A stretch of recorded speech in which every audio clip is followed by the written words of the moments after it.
Still has good movement on it too. Hi all, my name is Mark, and today we're going to talk about another Soviet lens. It's big, it's heavy, it's sharp, and when you start peeling back the layers, you'll find that it's got a few more surprises up its sleeve. Well, if lenses had sleeves.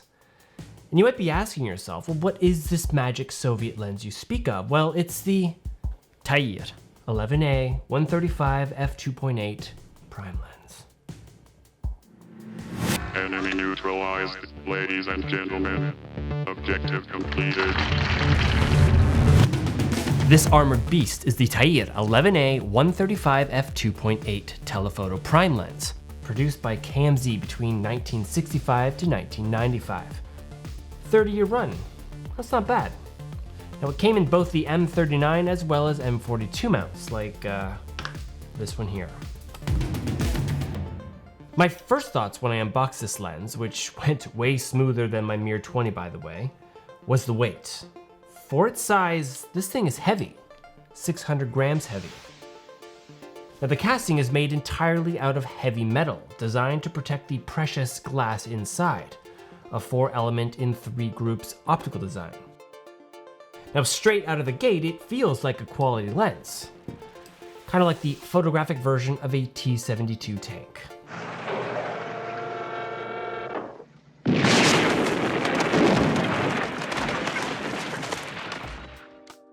Now the markings on this lens are clearly engraved and painted, and I particularly like the Soviet Union Socialist Union markings on the built-in lens hood.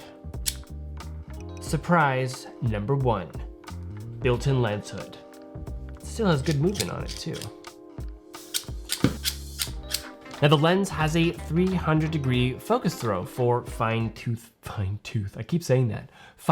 focusing, and it feels nicely weighted, much better than my Mir 20M focus throw, which has already made shooting with this thing a much more enjoyable experience. Now the lens shoots between f2.8 and f22. Ready for surprise number 2? Well, this lens has a shit ton of aperture blades, 20 to be exact. Now this ensures perfect circular bokeh throughout the f-stop range, but I'll demonstrate that later. Let's just bask in the 20-blade glory for a second.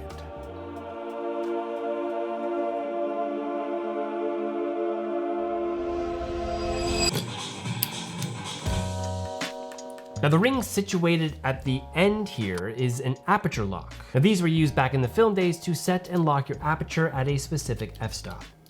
This isn't as useful now with EVF monitoring, but back in the film days, optical viewfinders relied on light reflection from the lens to your eye.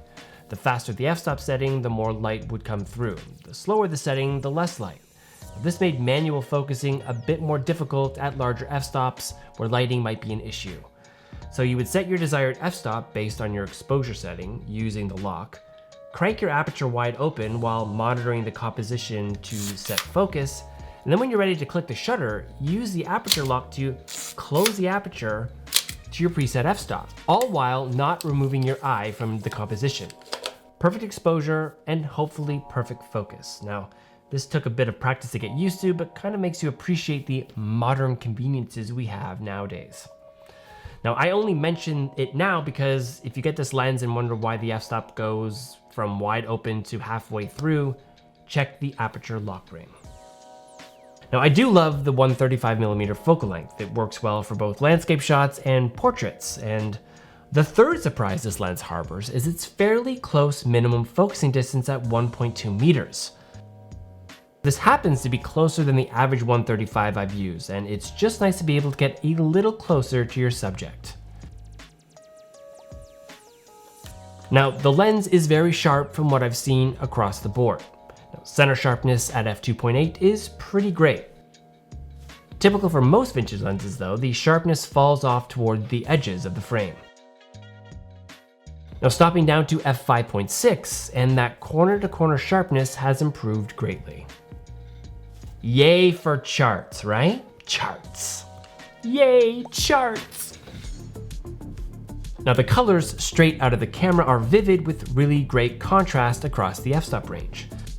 Now the 135 does a really great job of separating the subject from the background, and those 20 blades, well, let's just take a look and see how those things perform across the f-stop range.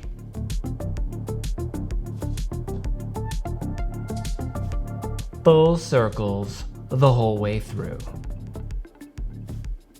So I hate to bring another Takumar into the mix, but I just can't help myself. This is a super multi-coated Takumar 135 f2.6 6.2.6. This is the super multi-coated Takumar 135 f2.5 6 element. And I figured since I have it, I might as well compare it to the TAIR 11A. The Takumar is a little bit smaller, lighter, and faster.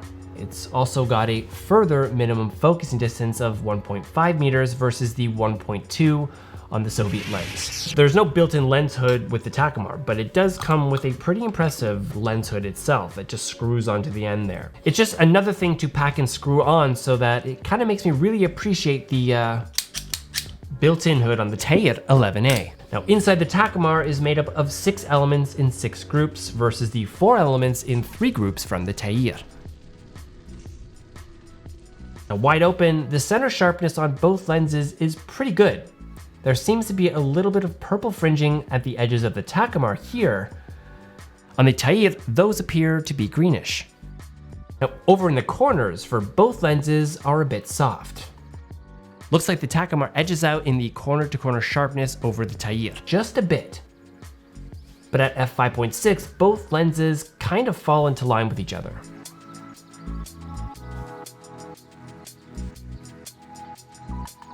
Now, different coatings will yield to different flaring properties, and it's easy enough to control flares with a lens like this. It's got a narrow field of view compared to the 20mm, for example, but it's still interesting to see.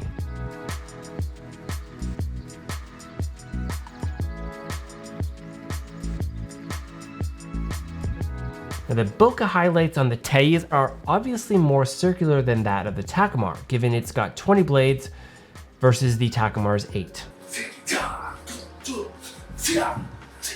Now the biggest difference between these two lenses is definitely the user experience. Now generally speaking, I've found the condition of the Takumars tend to be a bit more consistent.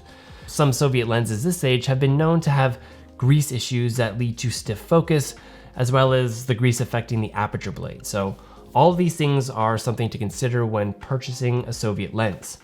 Condition matters, just make sure you ask the seller lots of questions. Now when you do get a good one though, it's perfection.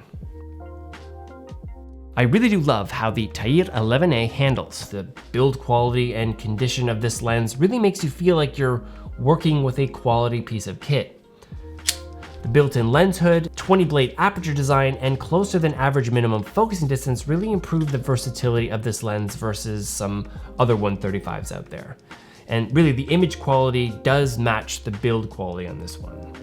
Now with all these features, this lens really did kind of crank that amp up to 11. You know what we do? Put it up to 11. 11, exactly. It's one louder, isn't it?